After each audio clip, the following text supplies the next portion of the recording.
Anatomía Fácil por Juan José Sánchez. Hoy les traigo un recuento anatómico acerca de las generalidades del sistema urinario. Vean que en mi video ya les hablé sobre un recuento anatómico del sistema cardiovascular, hablamos del sistema respiratorio, hablamos del endocrino y hablamos del digestivo. Entonces, digamos, el quinto gran sistema del que vamos a hablar es del sistema urinario. Por supuesto, esto es un recuento anatómico para introducirlo dentro del mundo de este gran sistema. Muy bien, el sistema nefrourinario, también llamado sistema urinario, aparato urinario o en algunos casos conocido. Carla, ¿cómo estás? ¿Sí me escucha?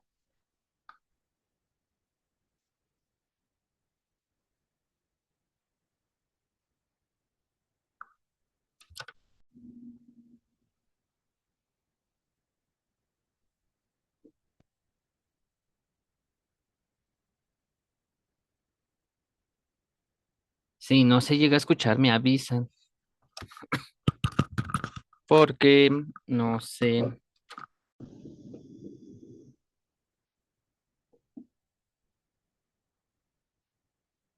Hola, hola. A ver, espero que sí se escuche. Como aparato excretor, es que conforma por todos los sistemas, para el caso del sistema respiratorio, no, y de la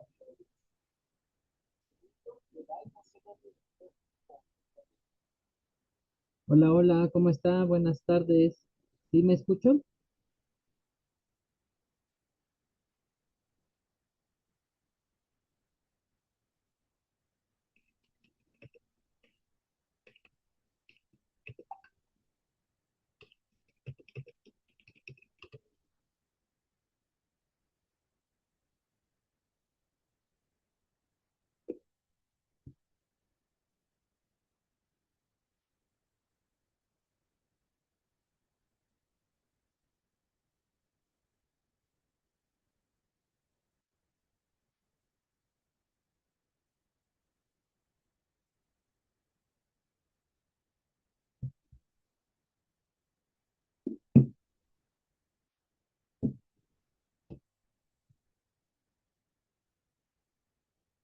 Porque la que vimos el sábado, creo que ni la han subido.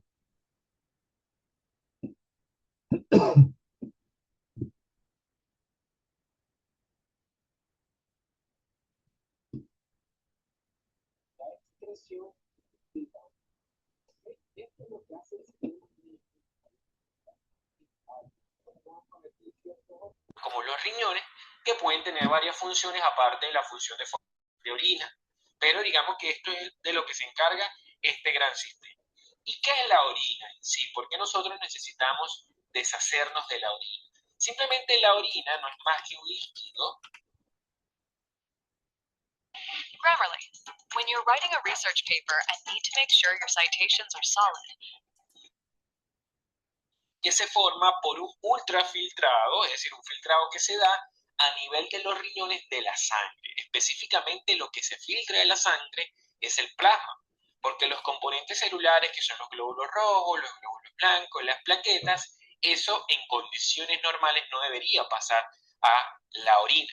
Lo único que pasa a la orina es el plasma, pero filtrado. Claro, ¿a qué me refiero con ultrafiltrado? Simplemente que no todas las partículas van a filtrarse hacia la orina, simplemente son las partículas de las que el cuerpo necesite deshacerse. Entre ellos, las más tóxicas son las sustancias nitrogenadas, como la urea, como la creatinina, por ejemplo.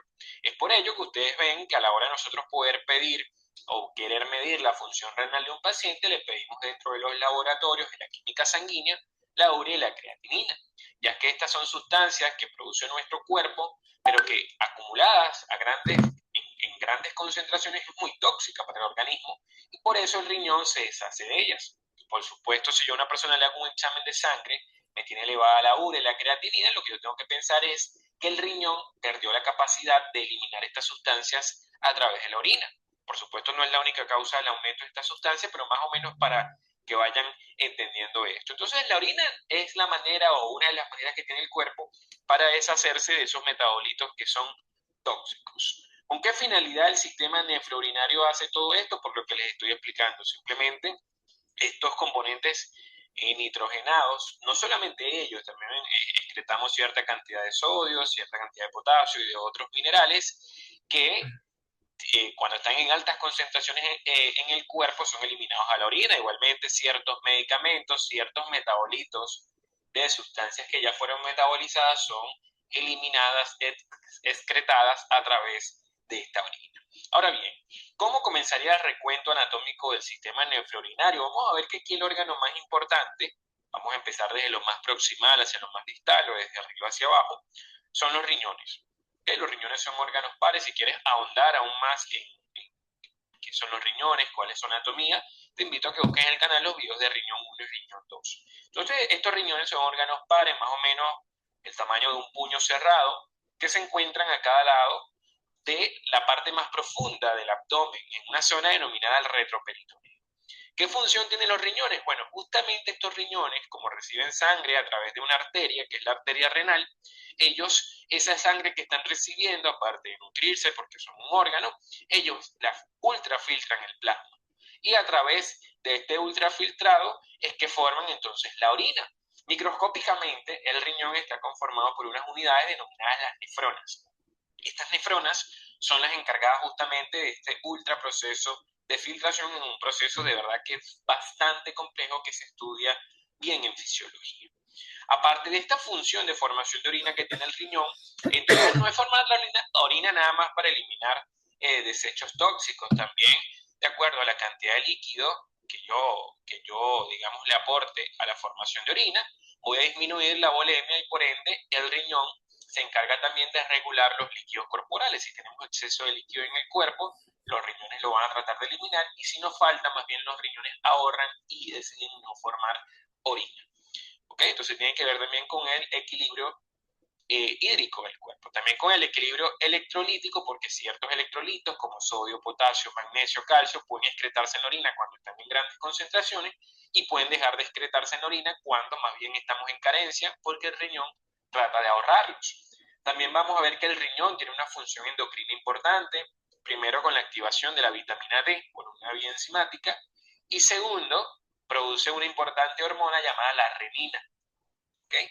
Esta renina tiene que ver con el sistema angiotensina-aldosterona, que es un mecanismo por el cual el riñón puede regular la presión arterial. Entonces vean que también tiene una función de regulación de la presión arterial. Hay una segunda hormona importante que secreta, en este caso el riñón, que es la hormona eritropoyetina. Esta eritropoyetina es una hormona bastante importante desde el punto de vista hematopoyético, ya que estimula la formación de glóbulos rojos en la médula ósea. ¿Okay? Entonces muchas veces cuando el paciente deja de producir eritropoyetina, porque por ejemplo tiene una enfermedad renal crónica, vemos que el paciente, como no tiene quien le estimule la formación de los glóbulos rojos en la médula ósea, vamos a ver que el paciente puede caer en una anemia de tipo crónica. ¿Okay? Esto para que entiendan más o menos lo que hacen los riñones. Entonces vamos a quedarnos en la parte urinaria. Me dice que entonces el riñón forma la orina a través de las nefronas, y esta orina va a pasar por una serie de tubos que son el sistema colector, así lo denominamos. Es el poco de tubo que tú ves que se encargan finalmente de llevar la orina hacia el exterior. Vamos a comenzar hablando entonces de este sistema colector de orina, pero antes no te vayas a despegar del video.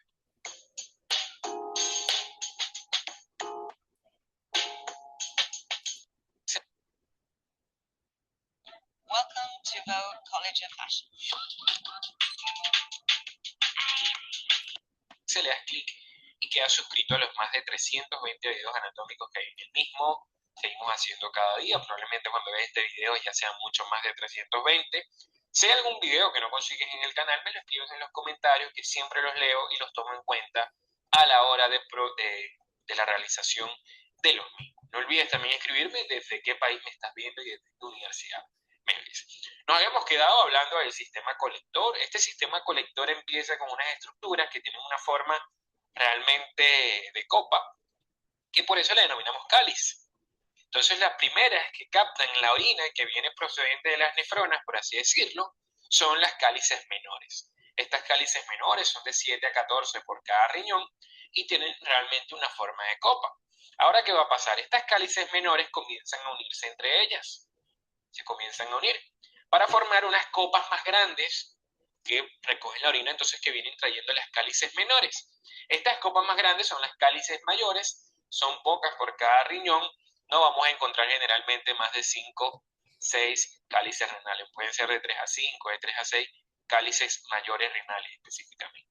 Luego, ¿qué va a pasar? Estas cálices mayores lo que van a hacer es unirse y formar una gran estructura en forma de vasija, que vamos a denominar la pelvis renal. Esta pelvis renal es la primera estructura que nosotros vemos cuando vemos un riñón anatómicamente, porque está un corte anatómico, pero el riñón realmente es así, es una forma de carabota, de habichuela, le dicen los libros, como una mandarina. Entonces vean que lo que sale realmente es la pelvis renal, yo nunca veo las cálices, la única manera de ver las cálices es hacer un corte en el riñón. Entonces esta pelvis renal, que es lo único que yo veo, recapitulo, después se va a continuar cada uno con un único conducto denominado el uréter, de manera que va a ser un uréter del lado izquierdo y un uréter del lado derecho. Lo que van a hacer estos uréteres es conducir finalmente esa orina procedente entonces de la pelvis renal hacia una estructura pélvica que es un almacén, que es un receptáculo denominada la vejiga urinaria. Esta vejiga urinaria es el lugar donde se comienza a almacenar la orina, porque los riñones están produciendo pero no la almacenan, y a través de los conductos lo que hacen es llevarla al almacén que es la vejiga urinaria. Aquí se almacena, hay unos receptores de presión en sus paredes que son los que te dan o te quitan las ganas de ir al urinario. Cuando estos receptores sienten que hay mucha orina porque aumenta la presión dentro de la vejiga urinaria, ellos es que te lanzan el estímulo para que tengas las ganas de orinar. Entonces, hasta aquí, hasta la vejiga urinaria es totalmente igual en el hombre y en la mujer. La cosa cambia en la última estructura, que es la uretra. La uretra es un único conducto, no lo confunden con los uréteres, que son dos. Esta uretra es la encargada de sacar la orina desde la vejiga hacia el exterior. En el caso de la mujer es mucho menos complicado, la uretra desemboca a nivel del vestíbulo vaginal y esta uretra en la mujer es muy corta, mide aproximadamente entre 3, 4, 5, 6, entre 4 y 5 centímetros, de hecho. Eso es lo que explica por qué en la mujer en parte es más frecuente la infección urinaria, porque la uretra es muy corta, entonces es más fácil que los microorganismos de manera retrógrada o de manera ascendente lleguen a la vejiga urinaria y causen, por ejemplo, una cistitis. ¿Ok? En el hombre es mucho más compleja la uretra. La uretra en el hombre puede llegar a medir 13, 14, hasta 15 centímetros. ¿Por qué? Porque tiene que atravesar el pene a todo lo largo para poder terminar en la punta. ¿Qué es lo que pasa? Anatómicamente el hombre es un poco más complejo a través de la uretra porque la uretra justamente en su inicio, vean, está envuelto por una estructura que parece una nuez. Esta estructura es la próstata. No tiene nada que ver con el sistema excretor, tiene que ver más con el sistema reproductor, pero envuelve la uretra. Entonces lo que va a pasar es que cualquier crecimiento de próstata va a estrechar este conducto de la uretra y por eso el paciente tiene los síntomas característicos de dificultad para orinar en el caso del hombre. Esta uretra, aparte de ser parte del sistema, valga la redundancia, del sistema urinario, en el hombre también forma parte del sistema reproductor porque a este nivel penetran unos conductos llamados conductos espermáticos que son los que traen el semen que viene de los testículos y de otras glándulas y es en la misma vía por la que aprovecha el cuerpo humano para poder sacar este producto que tiene que ver ya con la reproducción. Solamente pasa con la uretra, que pertenece al sistema reproductor y al sistema urinario simultáneamente. Esto fue entonces todo el recuento anatómico rapidito del sistema nefrourinario. Espero te haya gustado, lo hayas entendido. No olvides suscribirte al canal. Dale like al video si te gustó y puedes buscarme en Instagram en @JuanPisoSánchez1315. ¿Cómo está, Joana? Buenas tardes. ¿Sí me escucha? Buenas tardes, ¿cómo están? Bien, ¿qué tal le fue de vacaciones? Bien, bien, gracias a Dios. Pero vacaciones estudia porque trabajo nada. ¿Sí descansó o no descansó? O más o menos. Más o menos. Sí, me imagino. Está bien. Pues vamos a empezarle nosotros. Vamos a ver, pues, parte del sistema urinario, cómo está conformado. Ya lo vimos las generalidades para saber. ¿Me puede leer la que está, por favor? Sí. El sistema urinario o tracto urinario funciona como el sistema de filtración del cuerpo cuando el sistema urinario elimina toxinas y desechos del cuerpo. Estos salen en forma de orina. Para orinar, el cuerpo puede eliminar esos desechos a través de una serie de órganos, conductos y tubos. Si surge algún problema en cualquier etapa de este proceso, puede afectar la capacidad de orinar con normalidad. Perfecto. ¿Me puede leer la que sigue, por favor? Los principales órganos del sistema urinario son dos riñones, órganos que filtran la sangre, dos uréteres, conductos que conectan los riñones con la vejiga, una vejiga, un órgano que contiene la orina, una uretra, un tubo conectado a la vejiga que permite que la orina salga del cuerpo. Perfecto. La que sigue, por favor. ¿Cuál es la función principal del sistema urinario? El sistema urinario filtra la sangre para eliminar lo que el cuerpo no necesita, elimina el exceso de agua y sal, toxinas y otros desechos. Diferentes partes del sistema urinario realizan funciones entre ellas: filtrar la sangre, separar las toxinas que no necesitan de la nutrientes que sí necesitas, almacenar y transportar la orina fuera del cuerpo. Perfecto. La que sigue, por favor.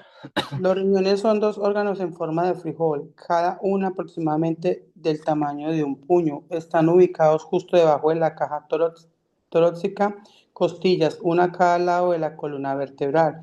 Los riñones sanan, filtran alrededor de media taza de sangre por minuto, eliminando los desechos y el exceso de agua para producir orina. La orina fluye de los riñones a la vejiga a través de los tubos musculares delgados llamados uréteres, una a cada lado de la vejiga. La vejiga almacena orina, los riñones, los uréteres y la vejiga son parte del tracto urinario.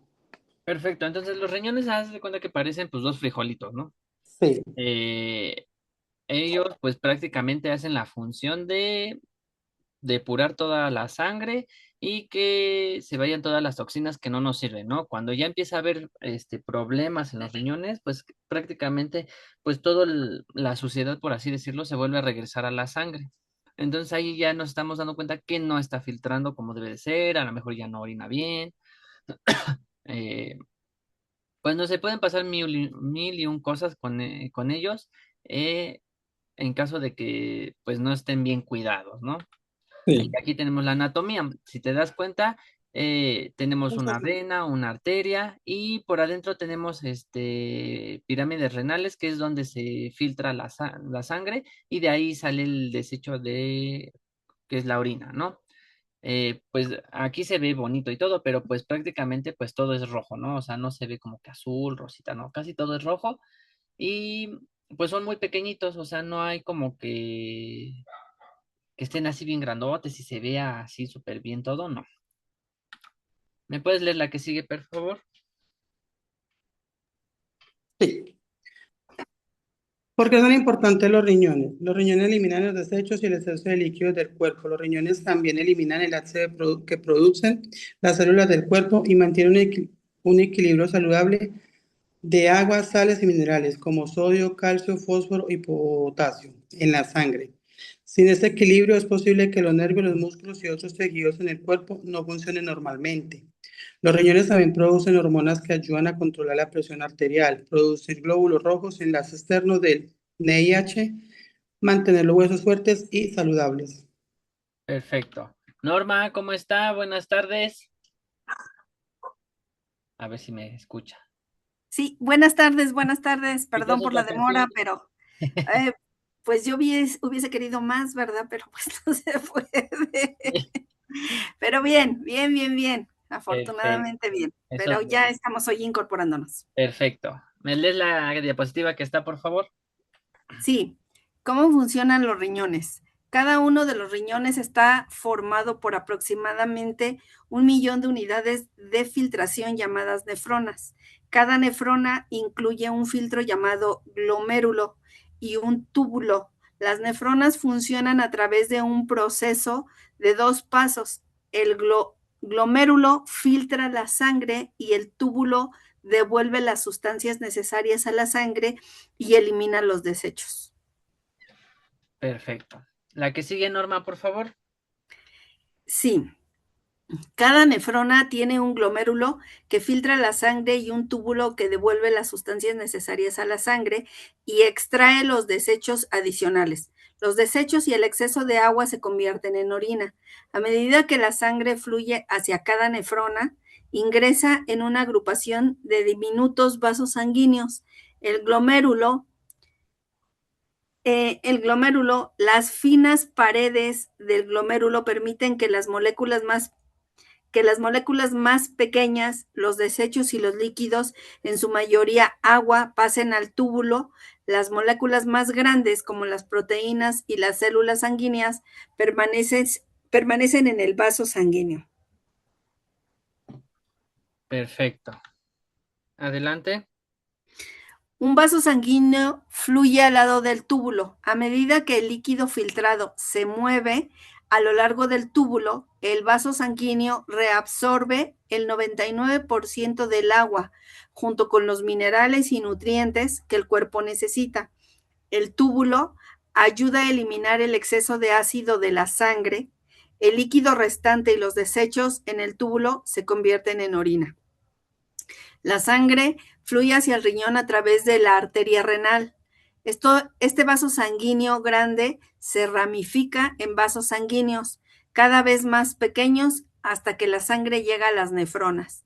En la nefrona, la sangre es filtrada por los diminutos vasos sanguíneos de los glomérulos y luego fluye fuera del riñón a través de la vena renal. La sangre circula por los riñones muchas veces al día. En un solo día, los riñones filtran alrededor de 150 cuartos de galón de sangre. La mayor parte del agua y otras sustancias que se filtran a través de los glomérulos son devueltas a la sangre por los túbulos. Solo 1 a 2 cuartos de galón se convierten en orina. Perfecto. Y aquí, ¿no? Tenemos la sangre se filtra, fluye hacia los riñones a través de la arteria renal y la sangre filtrada sale por la vena renal. El uréter transporta la orina desde el riñón hacia la vejiga. Entonces, prácticamente, ay, déjame poner acá está. Es esto, ¿no? En- Entra por acá, aquí está, Ajá, ¿ve? Se distribuye ujú, en todo el riñón. el riñón. Ujú. Ajá. Aquí en esta parte de al fondo, por así decirle, es donde se hace la filtración y Ok. la sangre que ya está limpia, pues vuelve a regresar por la vena. Ajá. Y lo demás, pues ya prácticamente, hagan de cuenta que es con una coladera. Ajá. Y Ujú. lo que sale es como que lo sucio, ¿no? Y ya prácticamente se va de este lado hacia acá, al uréter. Ajá. Entonces aquí se va haciendo prácticamente pues todo el filtrado. Cuando le decía a tu compañera que cuando empezamos a tener problemas o empieza a haber piedritas en esta parte de aquí, o aquí se empiezan a taponear, o aquí que es cuando ya empieza a doler bastante, ¿no? Porque a veces se van esas piedritas. Imagínense, si duele nada más cuando te pegas o te pinchas, imagínense cuando va pasando por el uréter, ¿no? Eh, Sí. y pues cuando ya empieza a haber otro tipo de problemas, pues ya no filtra como toda la sangre, sino hay muchos desechos que se vuelven a regresar y es cuando empezamos a tener otros problemas ya más en otros órganos y pues hay que hacer estudios, hay que checar, hay que ver qué es lo que está pasando y es cuando ya empezamos a tener insuficiencia renal, a lo mejor por algún tipo de causa ajena, no sé, todo puede Ujú. pasar. Entonces, pues Ok. prácticamente ese es el ciclo que hace para filtrar la sangre. Pues se ven pequeñitos, ¿no? Y se ve que casi no hace nada, pero pues ya se dieron cuenta que son muchos galones al día, a lo mejor lo que Sí. hace y siempre está trabajando nuestro riñón, nunca se detiene, ¿no? Entonces sí es importante de que tomemos agua, sí es importante que no comamos, pues tantas chácharas por ahí dirían, porque pues la verdad sí nos hace daño con el tiempo, digo, los que a lo mejor sí hacen ejercicio y demás, pues qué padre, pero los que no, Ok. permítame.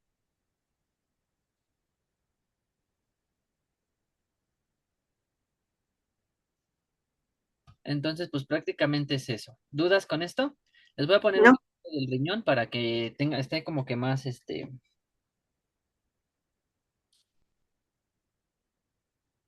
más, ¿cómo se llama?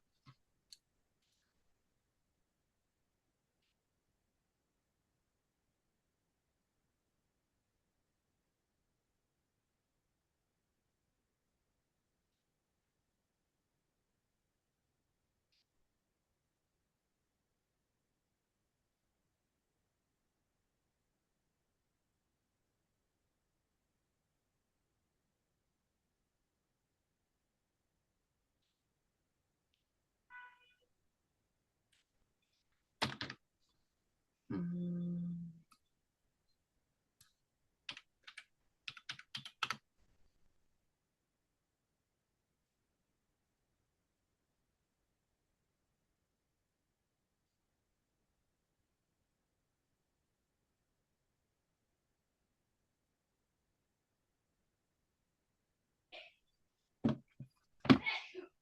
mm, mm.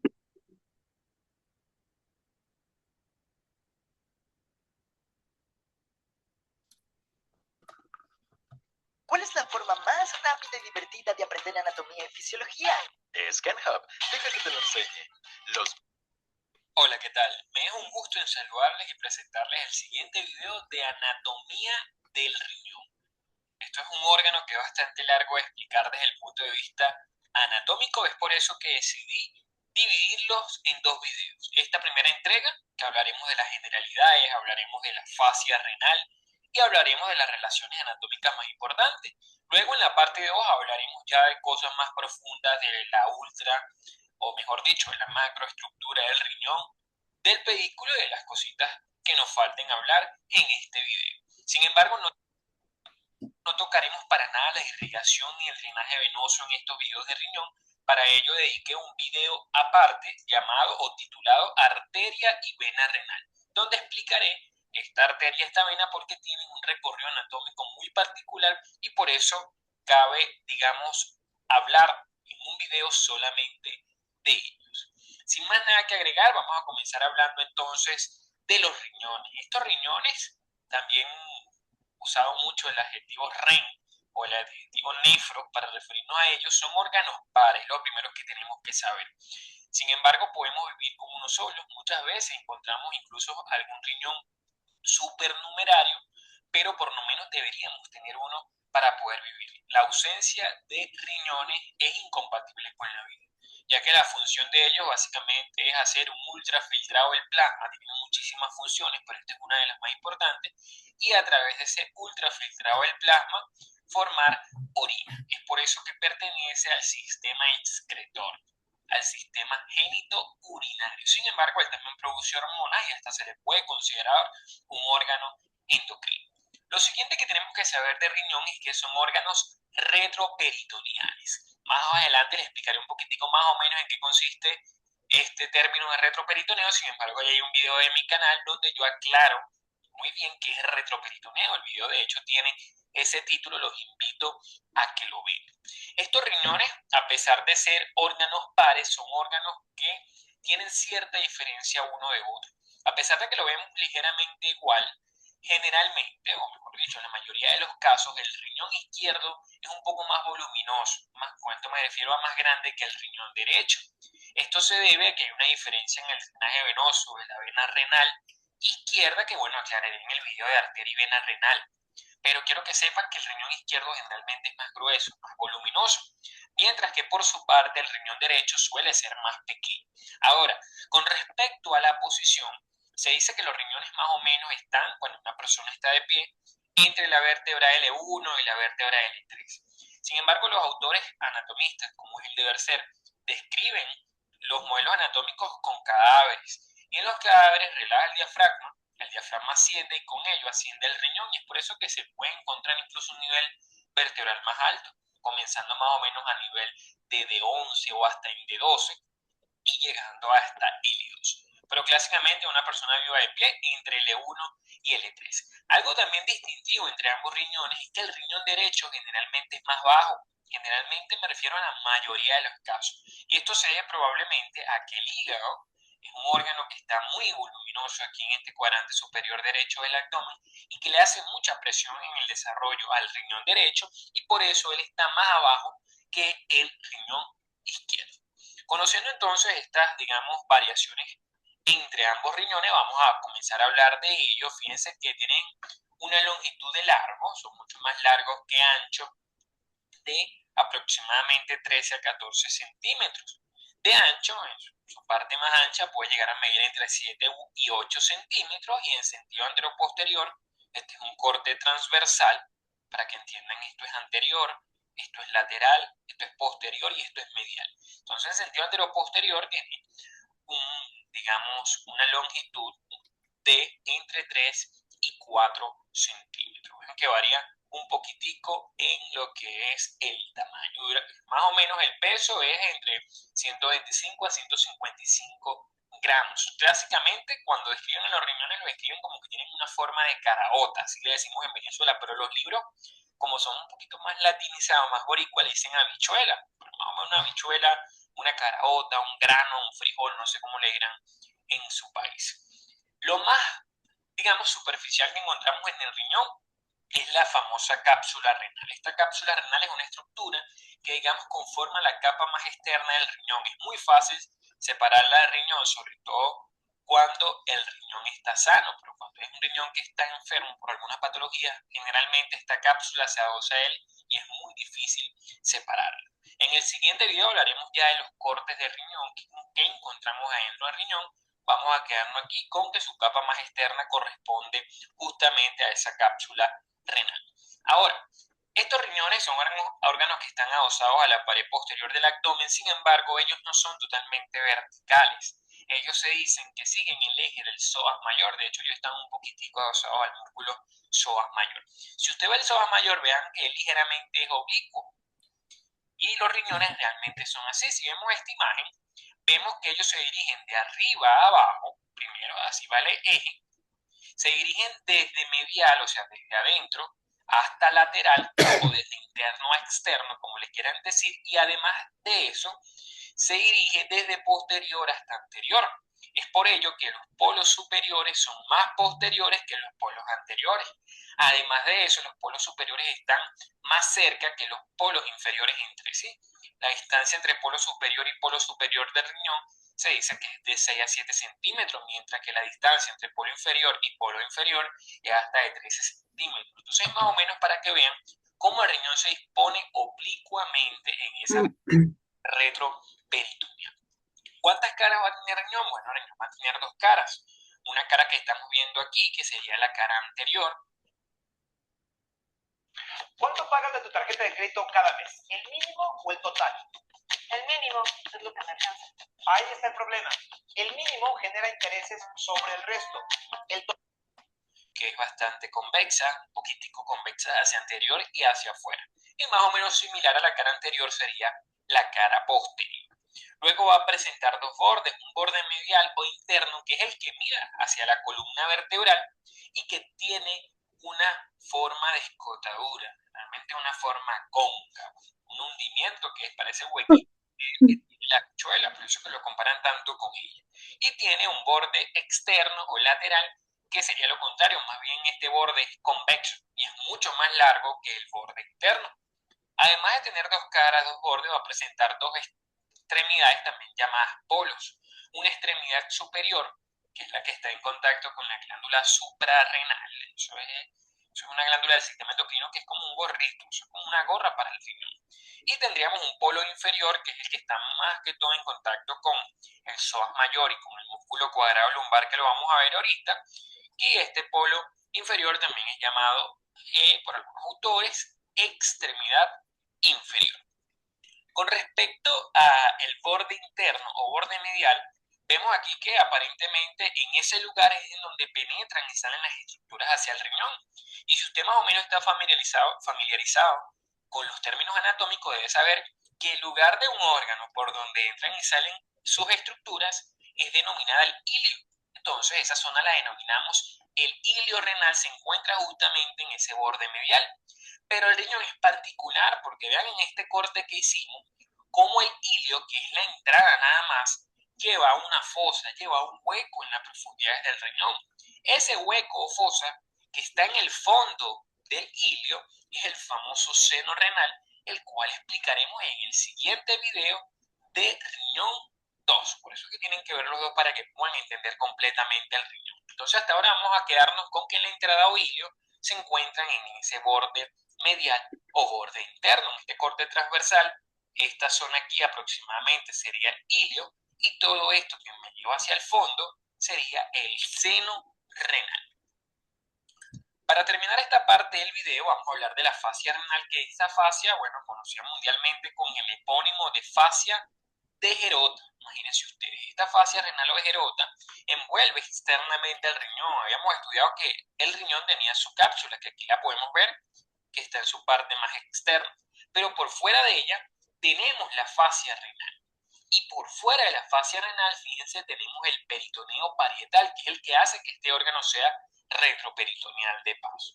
Vamos a quedarnos con esta fascia renal que está conformada por dos hojas. Tendría una hoja anterior que se continúa en la línea media con la hoja anterior del lado contralateral y una hoja posterior que no se continúa con la hoja posterior del otro lado porque por lo menos llega a la columna. Dice la teoría que ahí se transforma en tejido conectivo y a través de ese tejido conectivo se dispersa a los lados de la columna. Bueno, así es más o menos la teoría. El hecho es que la hoja anterior se continúa y la hoja posterior no. Esto va a hacer que me quede un espacio que va a estar entre el riñón, envuelto por su cápsula, y esa fascia renal. Ese espacio es el espacio perirrenal. Hay una grasita que ustedes pueden ver muy bien ahí que se encuentra en ese espacio perirrenal. Esa existe realmente. Esa es la grasa perirrenal. Sin embargo, hay una grasa que me queda por fuera de la fascia renal. Vean, por fuera. Esa grasa que me queda por fuera es la grasa pararrenal. Entonces, la grasa perirrenal es la que se encuentra en el espacio con el mismo nombre y la pararrenal es la que está por fuera de esa fascia de Gerota o fascia renal. Esta fascia renal, entonces ya saben que algunos autores dicen que incluso, a pesar de que aquí más o menos se vea que se continúa, digamos, el compartimiento o celda renal con la del otro lado, realmente no lo hace.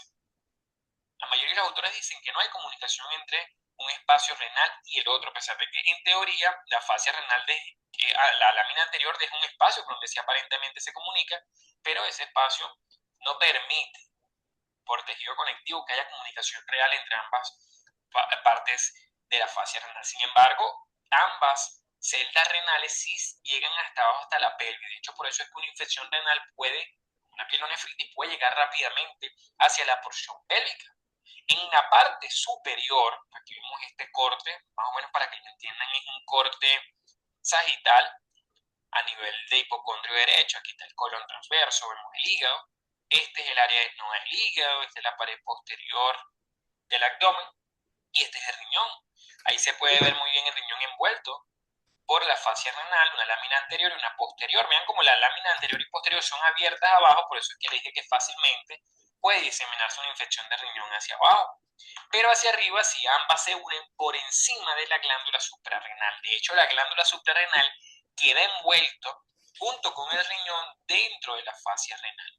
Todo este espacio aquí sería el espacio perirrenal con grasa perirrenal y este espacio aquí es el que estaría ocupado por la grasa pararrenal. Una vez entendido esto, vamos a hablar ahora de las relaciones anatómicas del riñón, pero antes no te vayas a despegar de este video. Organizar tu trabajo no tiene por qué ser un caos. Con Monday.com tú recuperas el control.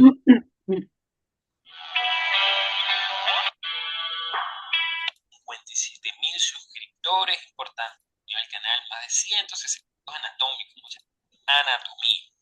Vamos a hablar de las relaciones renales. Primero hablaremos de las relaciones peritoneales. Recuerden que los riñones son retroperitoneales, por ende están, digamos, desprovistos de peritoneo visceral. Ellos están en contacto en su cara anterior con el peritoneo parietal. Entonces, este peritoneo parietal separaría la cara anterior de esos riñones de ciertos órganos. Vamos a ver cada uno de ellos. Si hablamos de riñón derecho, esta zona que vemos aquí es la zona que estaría en contacto con el hígado. ¿Ok? O sea, el peritoneo parietal separa esta parte de la cara anterior del riñón del hígado. O sea, separa ambas estructuras. Mientras que esta porción más inferior es la que lo separa del intestino delgado. Del resto, vean que son áreas desnudas de cara anterior de riñón que están desprovistas de peritoneo parietal. Por ejemplo, esta zona aquí está en contacto directo con el área desnuda del hígado. Esta zona aquí está en contacto directo una parte con el mesocolon transverso.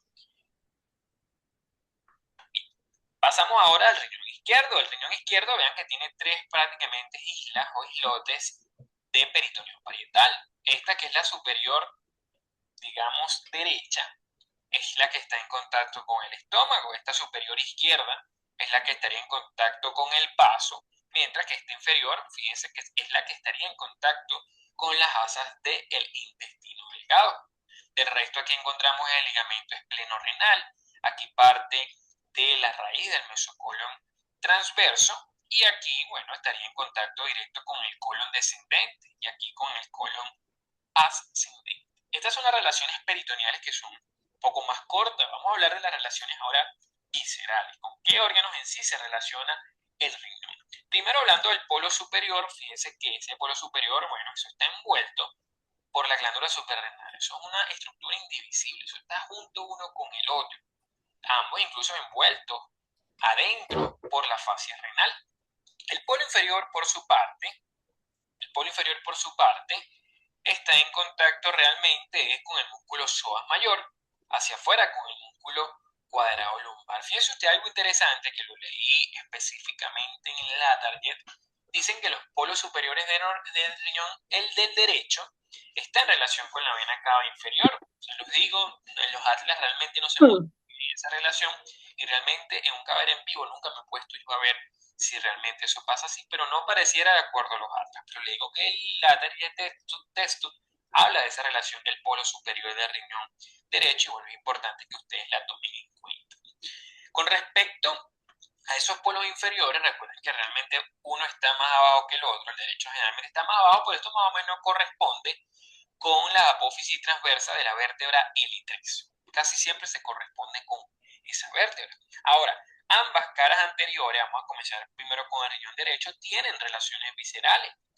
Primero el riñón derecho y estaría relacionado con el hígado, estaría relacionado con la segunda porción del duodeno. Recuerden de hecho que esta porción del duodeno la llaman porción descendente o prerrenal. También tengo videos de duodeno que puedes buscar en mi canal. También estaría en relación con la parte más distal final del colon ascendente, incluso con el ángulo cólico derecho, que es la flexura hepática del colon.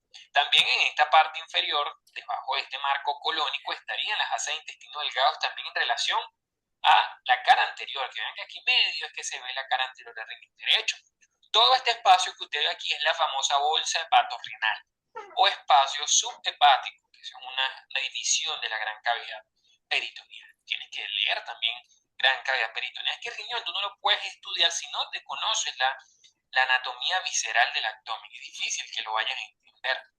Por eso es que en los programas, en los pensos, un riñón no es lo primero que se da cuando se habla de abdomen. El riñón izquierdo, por su parte, fíjense que aquí medio se ve, va a tener relación con el estómago, con la cola del páncreas, con el vaso. De hecho, recuerden que el vaso tiene una carilla renal, que es una carilla que da para relacionarse con la cara anterior del riñón izquierdo. También va a estar en relación con la arteria y con la vena esplénica. Descendiendo va a estar en relación con el ángulo cólico izquierdo, que sería la flexura esplénica del colon, y con el colon descendente. Igualmente, por debajo del marco colónico estaría en contacto también con las asas del intestino delgado. Con relación a la cara posterior, quise traerles esta imagen que es espectacular, es una imagen del néter, que muestra con colores las relaciones. Como esta es una visión posterior realmente, aquí estamos viendo el riñón izquierdo, que se relaciona con la undécima y la duodécima costilla, mientras que el riñón derecho se relaciona con la duodécima costilla nada más. Todo lo que ustedes ven en verde es la relación posterior que tiene, o sea, la cara posterior del riñón con el músculo diafragma toracoabdominal. Mientras que aquí en la parte inferior es la relación que tiene, se lo voy a decir desde lateral hacia medial. Lo que ven en rojo es lo que se relaciona con el músculo transverso del abdomen. Lo que ven en amarillo es lo que se relaciona con el psoas mayor. Y lo que ven aquí en lila es lo que se relaciona con el músculo, perdón, en amarillo es con el cuadrado lumbar y lo que está en lila es con el psoas mayor, así es la cosa. Entonces, véanlo aquí en esta imagen. Desde lateral hacia medial, lo más lateral, el transverso del abdomen. Luego el cuadrado lumbar, que era lo que estaba en amarillo. Y luego lo más medial, que era con el músculo psoas mayor. En la parte más superior, vean cómo se relaciona en la parte posterior con la undécima costilla y con el músculo diafragma tóraco-abdominal. Este fue todo el video de la primera entrega de riñón. Espero que les haya gustado. No olvides suscribirte al canal, dale like al video si te gustó y puedes buscarme en Instagram como... Sale, chicas. Entonces ya vieron que sí está complejo el riñón y que hace muchas funciones y que está prácticamente pues rodeado de muchas estructuras.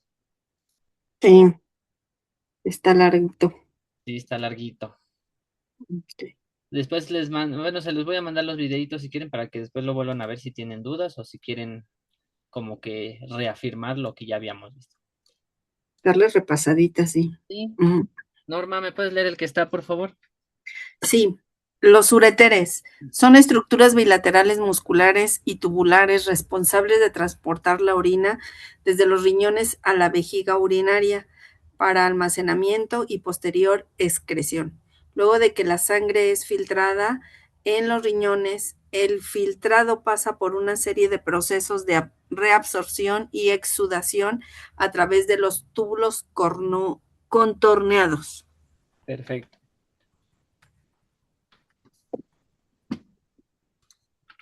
Joana, por favor.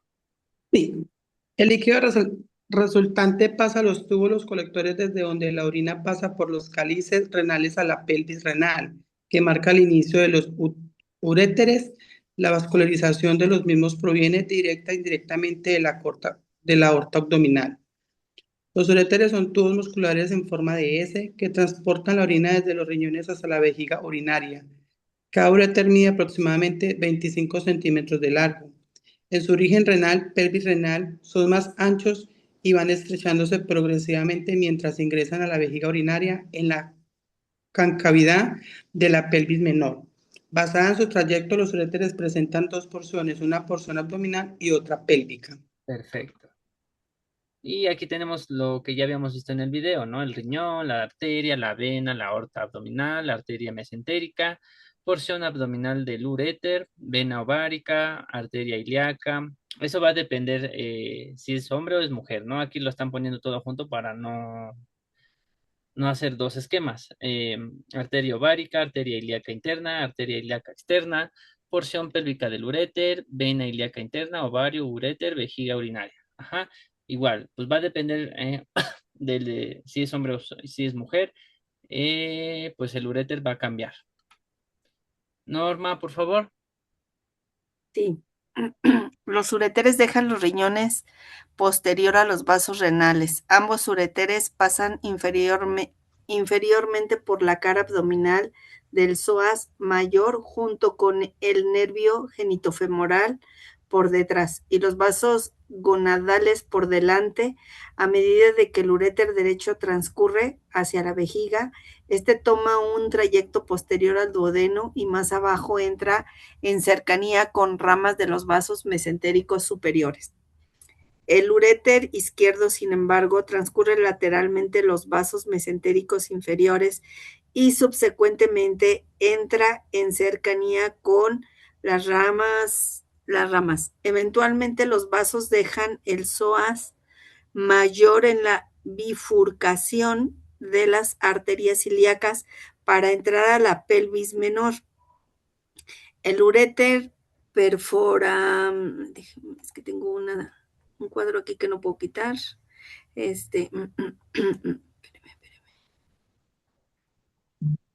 Ok, no lo puedo quitar. En la bifurcación de las arterias ilíacas para entrar a la pelvis menor.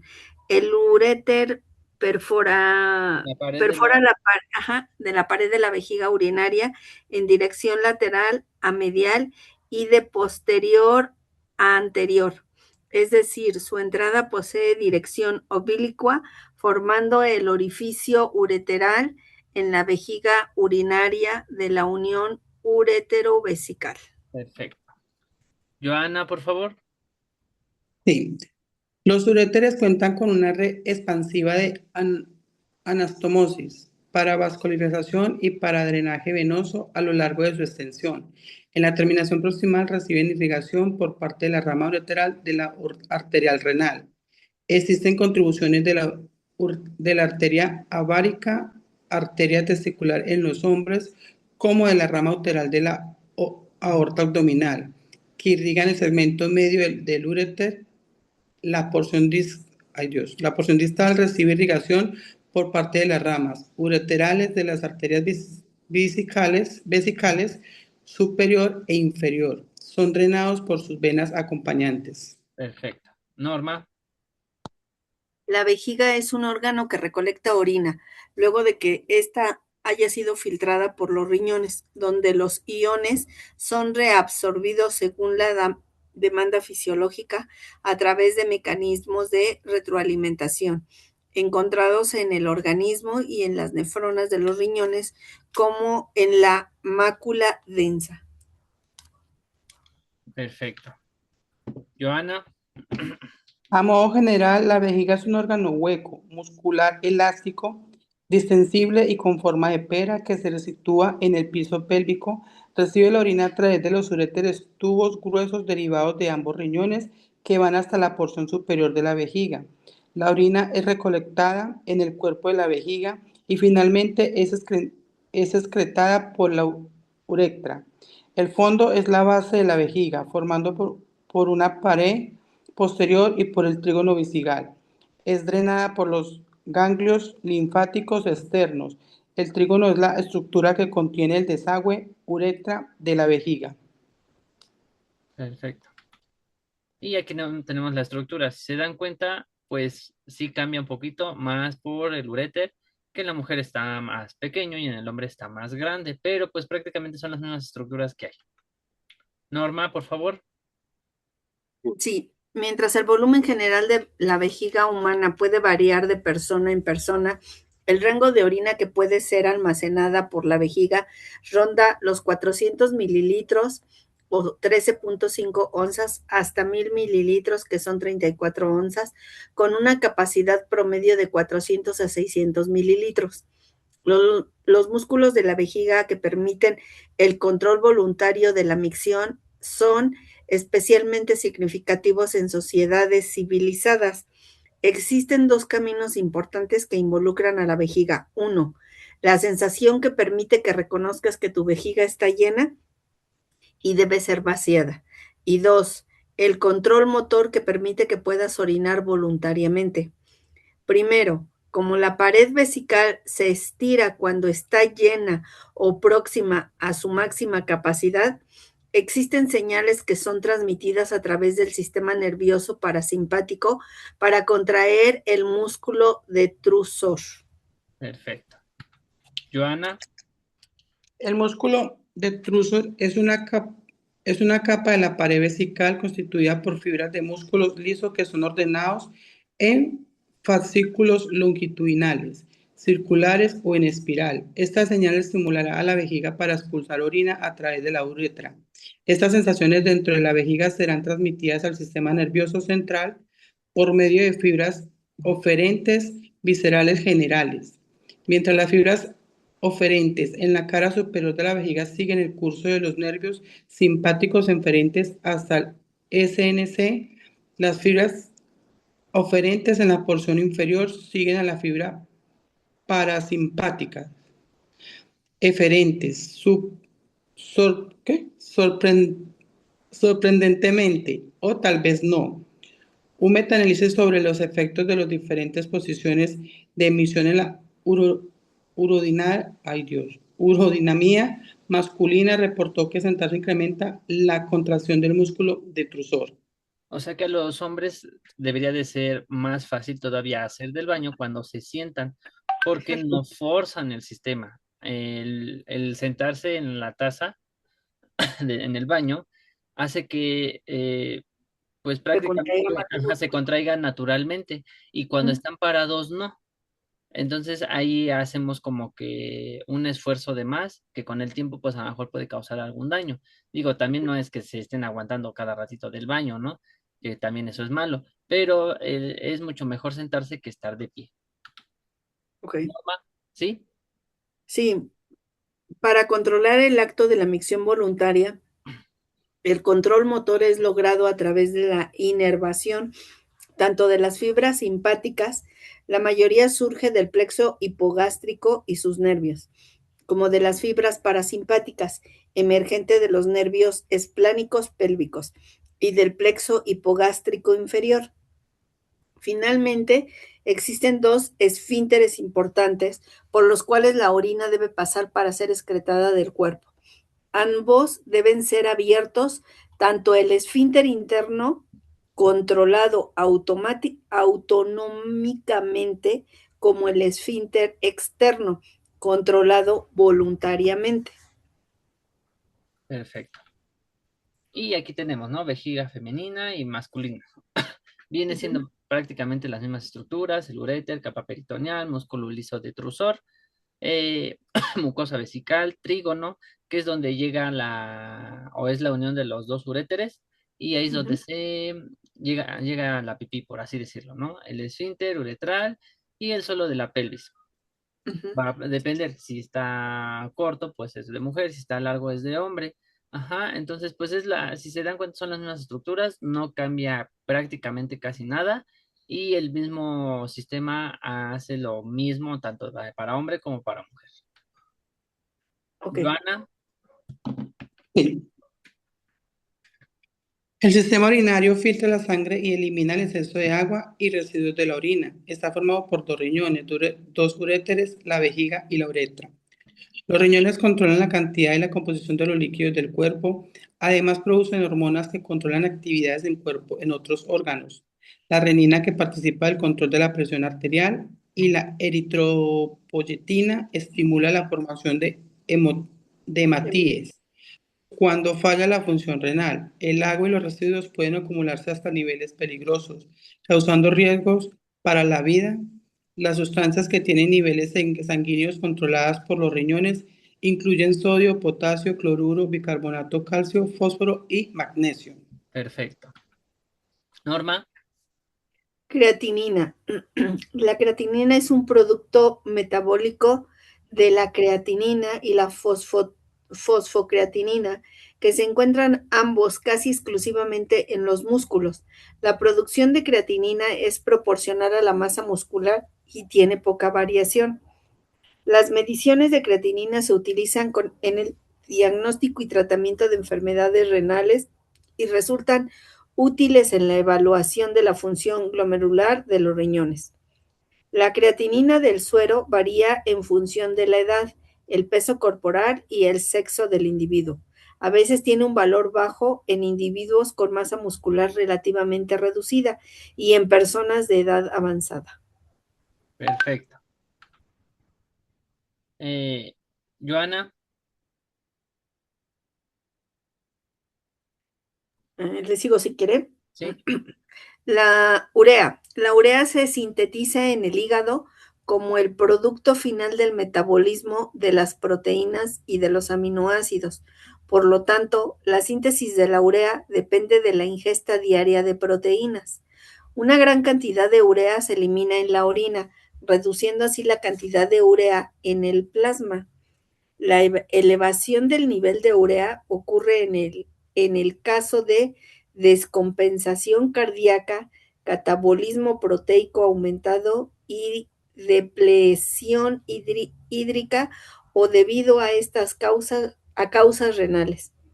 La concentración de urea en el plasma está determinada por la perfusión renal, la tasa de síntesis de la urea y la tasa de filtración glomerular, pudiendo aumentar en caso de insuficiencia renal aguda o insuficiencia renal crónica. Las determinaciones de urea y de creatinina en el suero se realizan con frecuencia en el diagnóstico diferencial de la función renal.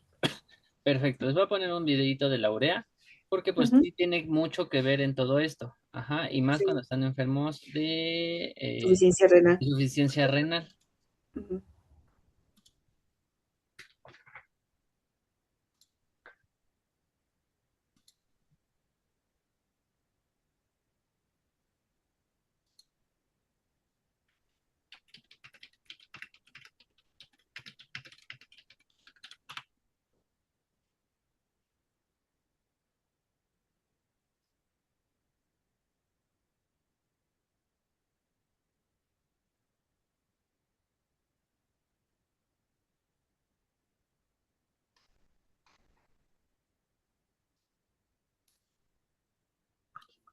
As a dermatologist, when I'm looking at ingredients that help for sensitive skin, I'm looking for things that help support the skin barrier and contain science.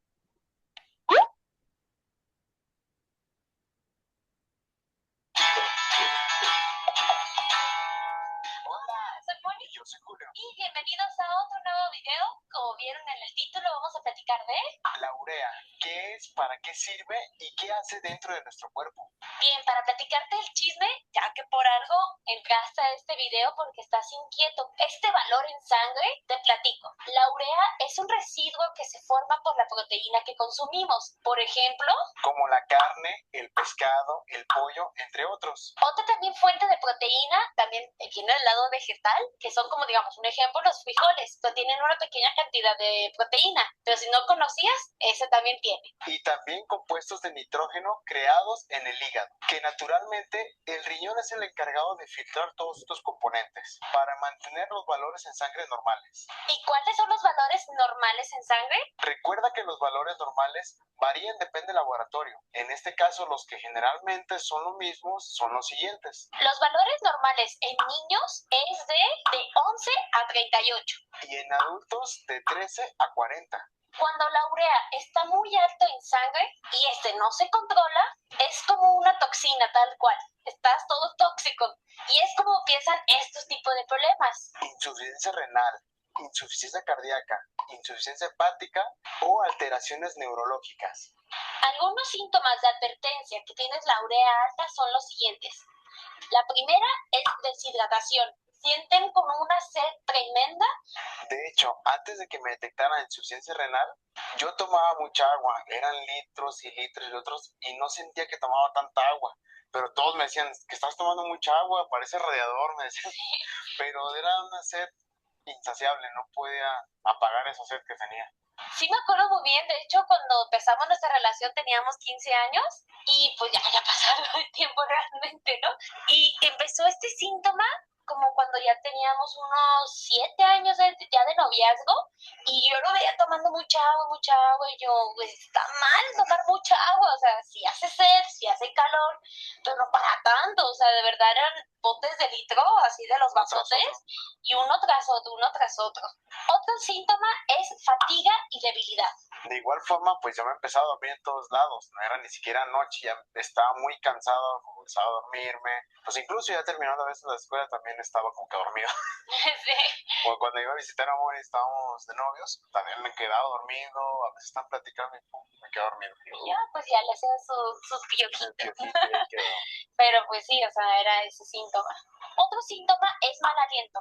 Este mal aliento o sabor de boca es como metálico y para el que lo huele es como amoníaco. Esto empezó cuando me detectaron la enfermedad. Empezaba ya a sentir el sabor a metal dentro de la boca. Incluso a veces me decían, bueno, es que te está oliendo un poquito la boca muy fuerte. Y yo decía, no, es que sí me lavo los dientes. No es que no me los lave, pero... Sí. O sea, así es el olor, es muy fuerte. Diarrea o vómitos. También como tener asco a los alimentos. Esto también me pasaba mucho, que íbamos a cenar una pizza o algo así.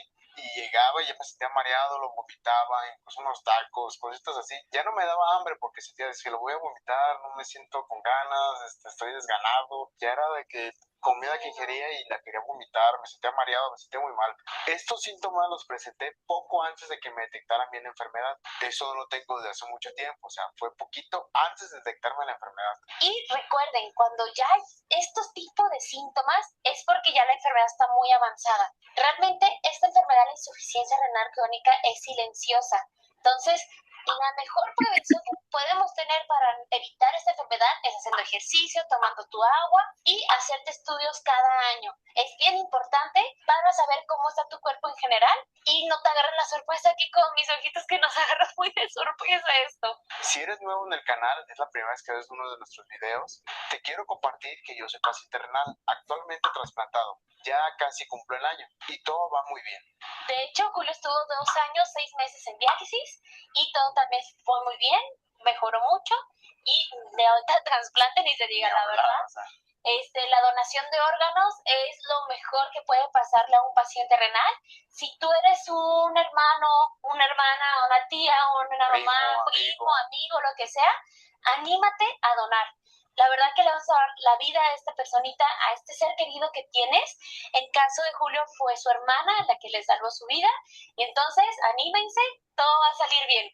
De hecho, te invitamos a suscribirte al canal para que te llegue toda esa información y más videos hablando sobre el trasplante, la diálisis, hemodiálisis y más cosas. Así que suscríbete, es gratis. En sí, mi síntoma más fuerte fue los calambres, ¿verdad? Calambres en todo el cuerpo y eran muy fuertes. Eso fue la alarma que me hizo ir al médico y comentarle de que me estaba pasando los calambres. Y la orina espumosa también, pues de pasado. Al ver todos esos síntomas, el médico me mandó a hacer unos estudios generales, donde la urea y la creatinina salieron muy elevadas. Así, muy. Tenía 16 de creatinina y tenía de urea 180. Y cada estudio que se hacía, porque no caíamos, era exageradísimo. O sea, les dije una cosita por el video, 40 es el límite. Imagínate, 180. Estábamos asustadísimos. Y luego hicimos estudios en otro lado. Y otro lado. Seguía subiendo, está en 190, 200. No manches, ¿qué está pasando? ¡Escándalo! Pues. Y al tenerla tan elevadas todos esos valores, es cuando ya dicen, tienes insuficiencia renal crónica y hay que hacer hemodiálisis o diálisis. Esto es para poder ayudar a tu cuerpo a bajar esos niveles de urea alta, ya que si no le ayudamos al cuerpo, porque los riñones no dan esa función, entonces ocupa esa ayuda. Entonces la diálisis o la hemodiálisis, el mejor de los casos es el trasplante renal, nos va a ayudar a normalizar esos niveles de sangre. Todo esto es para no caer en un síndrome urémico. Así es, estos son algunos síntomas. Esto ya es cuando está muy peligrosa. De hecho, Julio, su máximo fue de 320, que se disparó muchísimo, pero afortunadamente no tenía algún síntoma. Pero imagínense, si se eleva más, ¿qué síntomas estamos platicando? Sentir mucha sed, Náuseas y vómitos, pérdida de apetito, disminución de lucidez mental. dejar de orinar, También pueden caer en coma. cambios de color en la piel. Puede ser verdosa, amarilla o incluso azul. Frecuencia cardíaca muy elevada, que sientes que el corazón se te sale. Derrame pericárdico. Esta es una bolsita que envuelve el corazón. Es muy delgada, pero cuando tienes el síndrome urémico, esta se llena de agua. Y es cuando tienes más complicaciones dentro de tu corazón. Por eso, amigos, es muy importante de que si ya te diagnosticaron insuficiencia renal, yo creo que existe una vocación para cada persona.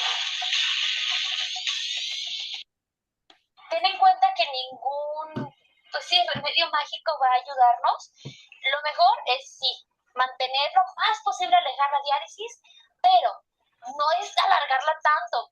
Si ya tu médico te indicó que ocupas diálisis, es por esto, es para evitar que caigas en un síndrome urémico y sea difícil recuperarte. Y entonces, por eso es importante ayudarle a tu cuerpo a bajar estas toxinas. Sí, la verdad, yo cuando llegué con estos niveles de 320, los médicos a cada rato me hacen preguntas, ¿cómo te llamas? ¿Dónde vives? ¿Dónde naciste? Y yo sí estaba como diciendo, ¿pero por qué me hacen estas preguntas? Y hasta que el doctor me dijo, mira, la verdad tienes un nivel de urea muy alto y tienes que estar perdiendo casi el conocimiento, el razonamiento. Es por eso que te estamos haciendo estas preguntas, te estamos checando muchas cosas para ver si no ha afectado más la urea dentro de ti.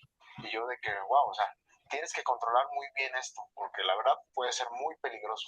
Bien, ahora ya, si ya estás en diálisis o hemodiálisis, la urea nunca va a llegar a niveles normales como 40, pero le estamos ayudando al cuerpo para que no esté toda tóxica.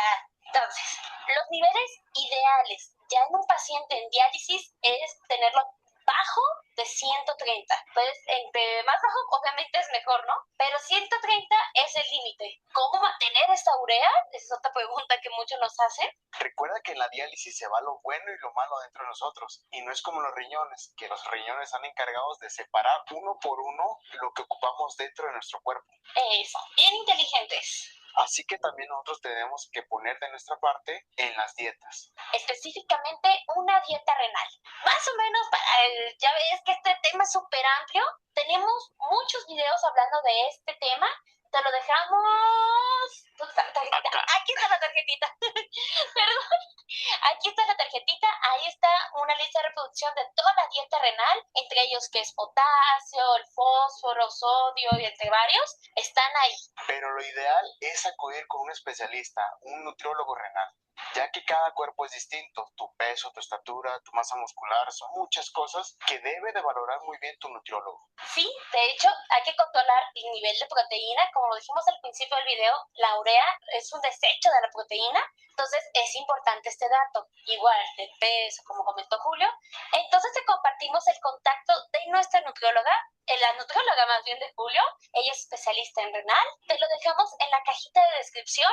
Baja un poquito en tu celular, hay una flechita chiquitita, esa pícala y ahí está un link para que vayas a su Facebook. Y ahí le mandas un mensajito o la llamas por teléfono y con gusto te puede atender. Esto no significa que para tener controlada tu urea vayas a dejar de comer las proteínas, ya que también nuestro cuerpo lo necesita. Y sobre todo, si haces ejercicio, debes hacer ejercicio, ¿eh? Tu músculo también lo necesita, pero vamos igual. Tu nutrióloga te va a balancear cuánta proteína necesitas. ¿Y qué es lo que ocupas? ¿Más res o menos res? Pollo, pavo, pescados. Ella tiene que valorarte muy bien. De hecho, también tu cuerpo te va a avisar si te comiste proteína de más. ¿Cómo se puede dar cuenta uno? En las diálisis, cuando comienza tu primer drenaje, a veces sale un tipo como clarita de huevo.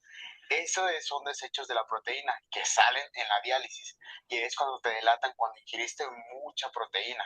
Esta se llama fibrina. De hecho, sí es importante también atender ese pequeñito, pues sí, complicación. Dejamos también en la tarjetita cómo solucionarlo. De hecho, se hace con heparina, pero ahí te decimos bien cómo. Ya que esta puede tapar tu catéter y no salir más agua. Y empieza como que el reemplazo de otro nuevo catéter y es un mundo que no. Es un mundo, entonces mejor a cuidarse. De hecho, en caso de Julio, la única solución que hubo bien de controlar la urea en sangre fue su trasplante renal. Ahorita sus niveles de urea están súper bien y yo, wow, o sea, fue casi de un día para otro que bajó muchísimo la urea. Él cuando entró a la cirugía tenía 170, de hecho fue una complicación que hubo. Si no sabes también el chisme, también dejamos el chisme del trasplante renal.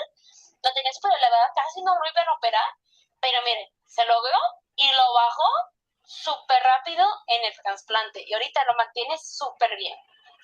Te vamos a mandar unos saluditos a nuestra familia que están muy al pendiente de nuestras redes sociales. Entre ellos están Isabel Huerta González. Sale, chicos. Entonces, más o menos es lo que pasa con un enfermo renal. Si se dan cuenta, pues hay muchas cuestiones que ya no pueden comer, ya no pueden estar, pues a lo mejor con su vida normal, como así decirlo. ¿Ustedes han visto a los enfermos de renal? Sí, yo sí. ¿Y cómo están? Bueno, a veces cuando no llevan una buena dieta o no realizan sus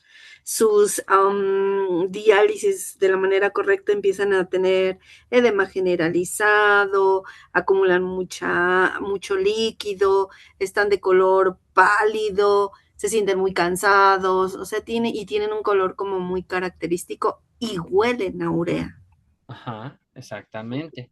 Entonces, pues es muy difícil, más cuando a veces los pacientitos ya son grandes, pues no es lo mismo que un joven, ¿no? Porque ya no quieren hacer las cosas, quieren seguir comiendo, aunque ya no esté permitido, empiezan a tener problemas ya no de riñón, sino también del corazón. eh, Cardíaco. ajá, o sea, ya tienen otros problemas, ¿no? Lamentablemente esto pues es así. eh, Como puede estar súper bien, como puede estar súper mal, ¿no? Sí. Perfecto. Les voy a poner este. ¿Estudiaste en la universidad? No, imposible. ¿Por qué? Que no hay tiempo ni dinero. Las universidades están carísimas. ¿Qué es la creatinina? ¿Qué significa tener la creatinina alta? ¿Cuáles son sus causas y sus síntomas? En este video estaremos hablando de este importante tema. Existen varias causas que pueden producir un aumento de la concentración de creatinina en la sangre. Sin embargo, los problemas renales son los principales causantes de esta condición de salud. Cuando los riñones no absorben la creatinina y la excretan a través de la orina, la cantidad de esta sustancia en la sangre aumenta. La presencia de creatinina alta en la sangre es una situación anormal que podría indicar que la persona padece daños o problemas renales en la mayoría de los casos. Pero, ¿qué es la creatinina y de dónde viene? Una de las funciones del hígado es metabolizar las proteínas. La creatina es una molécula que proviene de las proteínas que se sintetiza en el hígado. Esta creatina pasa a través de la sangre para llegar a los músculos, donde se utiliza como combustible para generar energía. Una vez se utiliza esta sustancia en el músculo, la creatina, utilizando diferentes reacciones metabólicas, se transforma en ATP o energía celular y en creatinina, que es un producto de desecho. Finalmente, la creatinina es filtrada por los riñones y eliminada a través de la orina. Normalmente el cuerpo genera una cantidad constante de creatinina. Esto dependiendo de la masa muscular de cada persona. Por ejemplo, si una persona tiene una masa muscular constante, o sea, que no ha aumentado o ha disminuido su masa muscular y presenta una cantidad de creatinina en sangre elevada, lo más probable es que esté padeciendo un trastorno renal. Por el contrario, si una persona ha ganado masa muscular y tiene unos niveles de creatinina elevados, puede asociarse a la ganancia de músculo y no a un problema de salud. Para saber si un paciente padece de creatinina alta, se deberá realizar análisis de sangre o de orina. Estos son muy útiles para conocer si los riñones están funcionando correctamente. Por lo que, partiendo del dato de creatinina en sangre y mediante una fórmula matemática, se calcula un parámetro llamado filtrado glomerular, que nos indicará la funcionabilidad del riñón. Los niveles de creatinina alta generalmente se asocian a algún tipo de problema renal. No obstante, existen razones que pueden llevar al paciente a esta situación. Las causas por las que los niveles de creatinina podrían elevarse son: número 1. Infecciones renales. La infección renal, llamada también nefritis, es causada por bacterias o hongos que generalmente existen en el sistema urinario. Cuando existen infecciones crónicas, la creatinina se eleva debido a que los riñones no realizan una adecuada filtración de la sangre. Número 2. Deshidratación. Cuando no se bebe suficiente agua y el cuerpo no recibe la hidratación necesaria, no puede llevar a cabo una depuración adecuada de la sangre. En estos casos es cuando la creatinina se eleva. Número 3. Diabetes descompensada. Cuando los niveles de azúcar en la sangre están constantemente elevados, se podrían desencadenar problemas renales y hacer que los riñones no funcionen adecuadamente, lo que trae como resultado un aumento en los niveles de creatinina en la sangre. Número 4. Exceso de ejercicio físico con lesiones o daños musculares. En el caso de atletas de alto rendimiento o físico-culturistas, se relaciona al sobreesfuerzo muscular y muchas veces a la ingesta de suplementos a base de creatina para aumentar la masa muscular. No está relacionado a ninguna enfermedad, sino a la cantidad de músculo, también debido a la descomposición de las fibras musculares, ya sea a causa de una lesión o algún problema de funcionamiento que produzca daños en los músculos. Número 5. Insuficiencia renal. Esta se caracteriza por cambios en la función renal. Los riñones pierden la capacidad de filtrar adecuadamente la sangre, por lo que las toxinas y sustancias de desecho, entre ellos la creatinina, se acumulan en la sangre. Número 6. Preeclampsia. Es considerada una complicación grave del embarazo, en la que hay cambios en los vasos sanguíneos, una disminución de la circulación y un aumento de la presión arterial. Como resultado de estos, los riñones sufren daño y la creatinina se aumenta. Aquí radica la importancia de tener un control prenatal estricto para detectar cualquier cambio considerado anormal y evitar complicaciones. Número 7. Hipertensión arterial. La presión arterial alta puede causar lesiones en los vasos sanguíneos, disminuyendo la circulación de la sangre y dificultando la capacidad de los riñones para filtrarla, pudiendo causar la acumulación de creatinina en la sangre.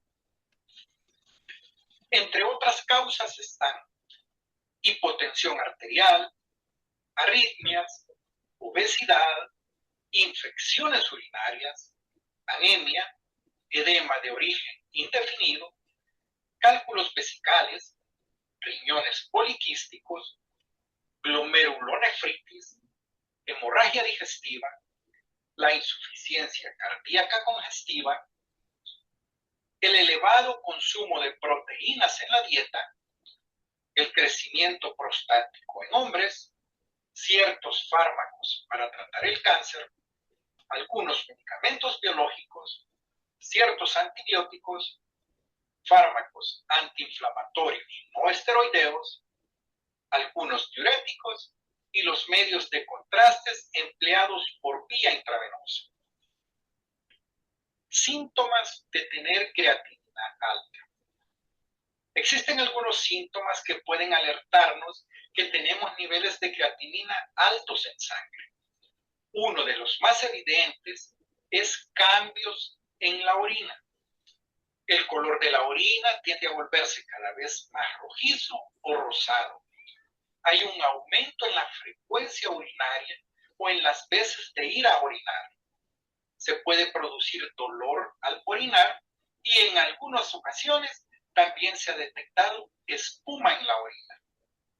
Otros síntomas que podrían sufrir una persona con niveles altos de creatinina son cansancio y fatiga, hinchazón de manos, piernas, pies y tobillos, dolor de cabeza, náuseas y vómitos, pérdida de peso y apetito, una sensación de falta de aire, cambios en la piel, incluyendo intenso picor.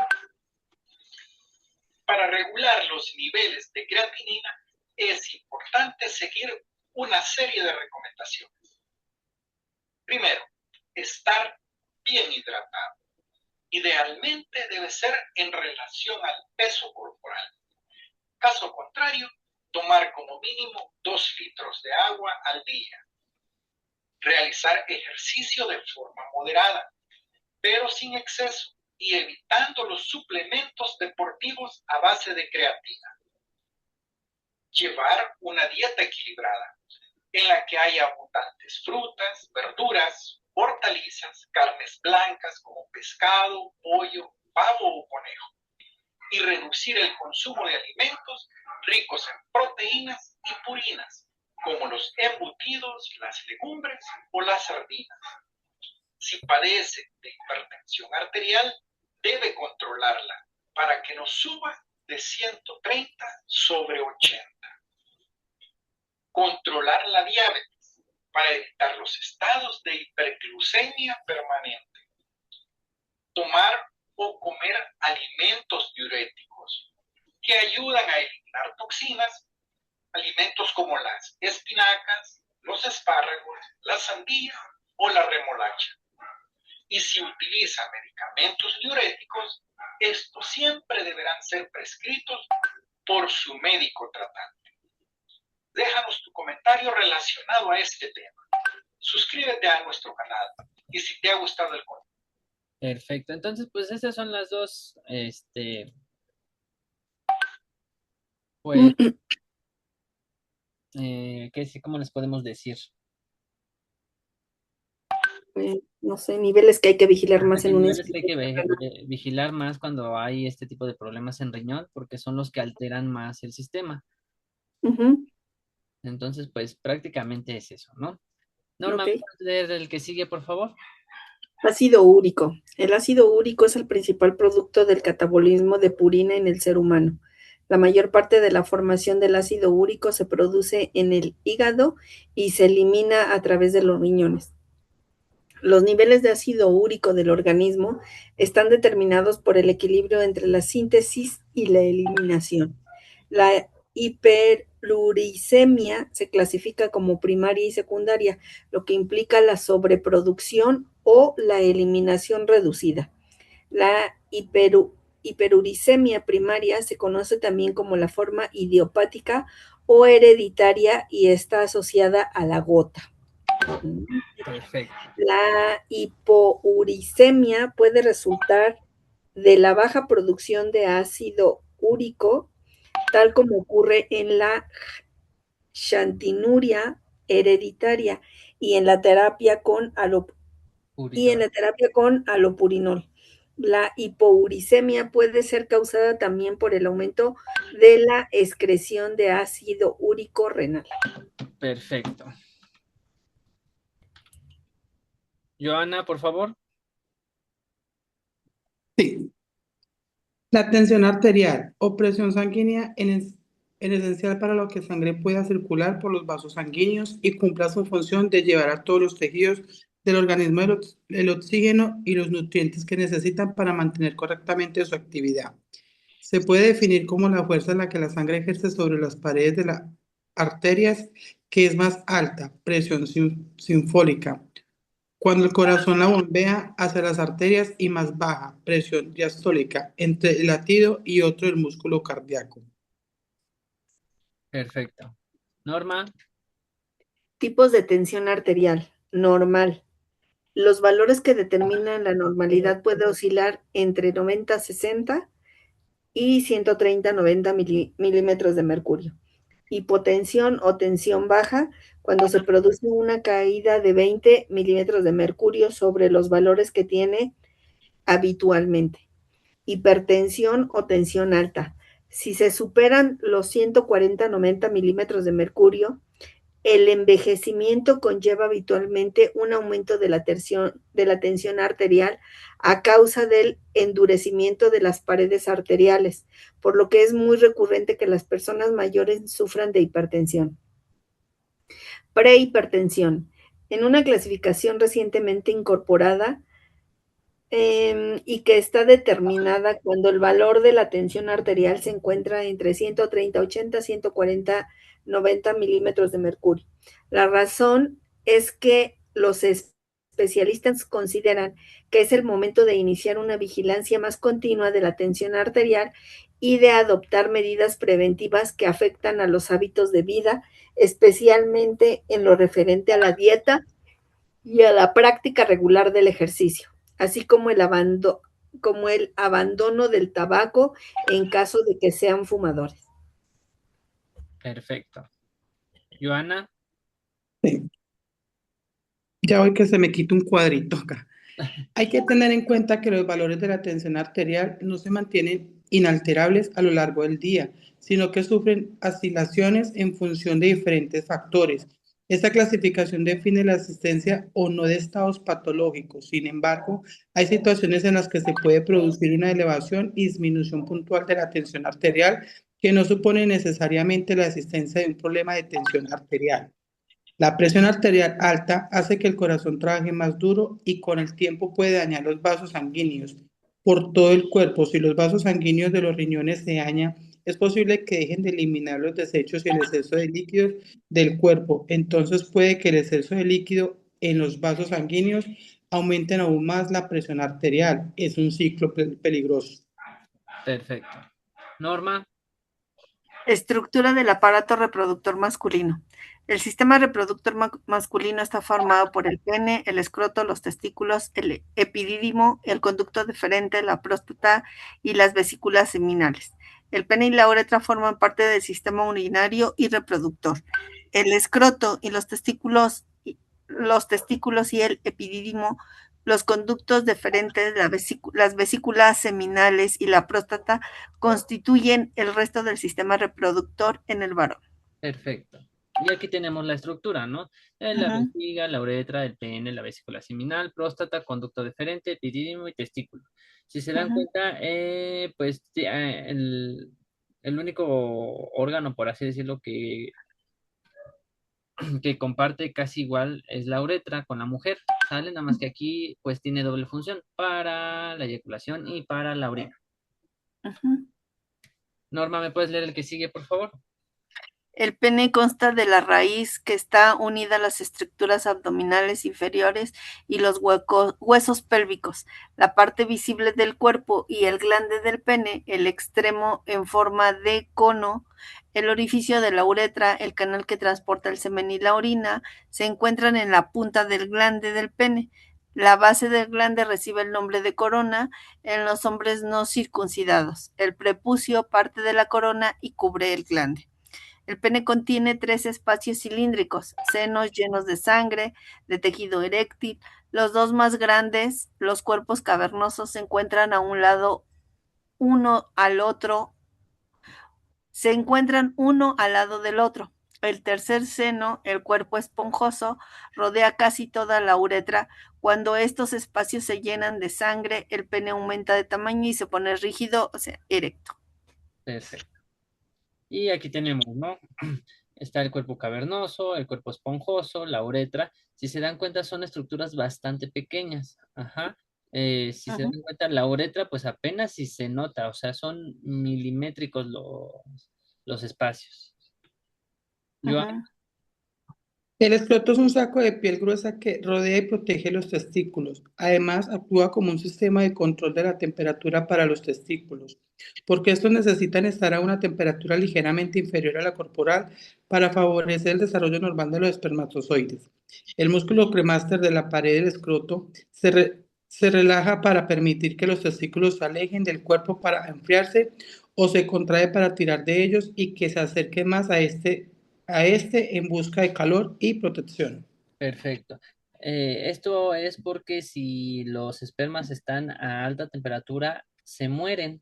Entonces tienen que estar a una temperatura menor que el cuerpo, por eso están afuera y ahí más abajo para tener una temperatura adecuada para la producción de esperma.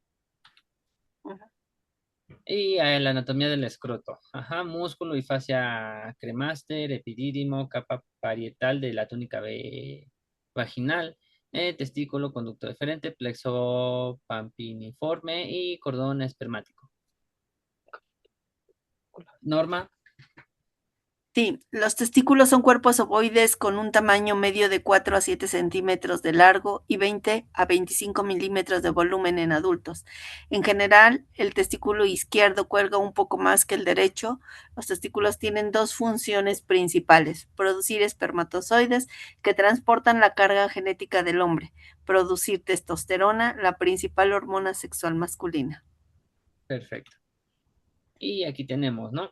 Conducto deferente, cabeza del epidídimo, conductillos eferentes, red testicular, cuerpo del epidídimo, cola del epidídimo, túnica vaginal, túnica albigínea, ajá, lóbulo espermático, túbulo seminífero, túbulo recto. ¿Sale? Entonces, en la parte de aquí adentro es cuando se hacen se crean los espermatozoides y de ahí emigran hacia el conducto deferente. ¿Sale? Entonces, cuando ya están, por así decir, maduros, cuando hay una eyaculación, pues prácticamente por aquí sale, ¿no? Aquí tenemos el conducto deferente. Norma. El epidídimo consta de un solo conducto microscópico en espiral que mide casi 6, ¿qué será? Milímetros. Perdón, me falta una M. milímetros de largo. Ajá. El epidídimo recoge los espermatozoides del testículo y proporciona el entorno adecuado para que los espermatozoides maduren y adquieran la capacidad de moverse por el sistema reproductor femenino y fertilizar un óvulo. Cada testículo tiene un epidídimo. Perfecto. Y aquí lo tenemos, ¿no? El cuerpo del epidídimo. Se puede decir que está en el testículo así como tapándolo, ¿no? Como si fuera una gorrita. Está en la parte de arriba. Entonces, pues ese es ahora sí que el cómo está compuesto y de ahí pues ya prácticamente se van los espermatozoides. Joana, El conducto deferente es un canal firme del tamaño de un espagueti que transporta los espermatozoides desde el epidídimo. Este conducto viaja desde cada epidídimo hasta la parte posterior de la próstata y se une a una de las dos vesículas seminales. En el escroto, otras estructuras como fibras musculares, vasos sanguíneos y nervios también acompañan a cada conducto diferente y juntos forman una estructura estralosada, el cordón espermático. perfecto. Aquí tenemos igual la estructura. Si se dan cuenta, pues, ¿cómo les digo? Se ve como si fuera un intestino, ¿no? Intestino. Ajá. Ajá, y ya lo investigué, sí son 6 metros. Ah, ok. El epidídimo mide 6 metros, pero como viene arrugadito así como el intestino, por eso se ve chiquito, pero mide aproximadamente 6 metros. Sí, es Ok. bastante grande. Sí, ya, por eso yo cuando lo estaba leyendo dije, ¿6 metros? O sea, sí me llamó mucho la atención. Ok. Adelante, Norma, por favor. La uretra cumple una doble función en el hombre. Es la parte de las vías urinarias que transporta la orina desde la vejiga y la parte del aparato reproductor por la cual se eyacula el semen. Perfecto. Y pues aquí volvemos a lo mismo, ¿no? Prácticamente la uretra o parte del epidídimo, pues aquí va hacia arriba y luego baja y llega a la parte de la próstata. Y de ahí pues ya es la uretra y por donde sale el semen o la orina. Joana, por favor.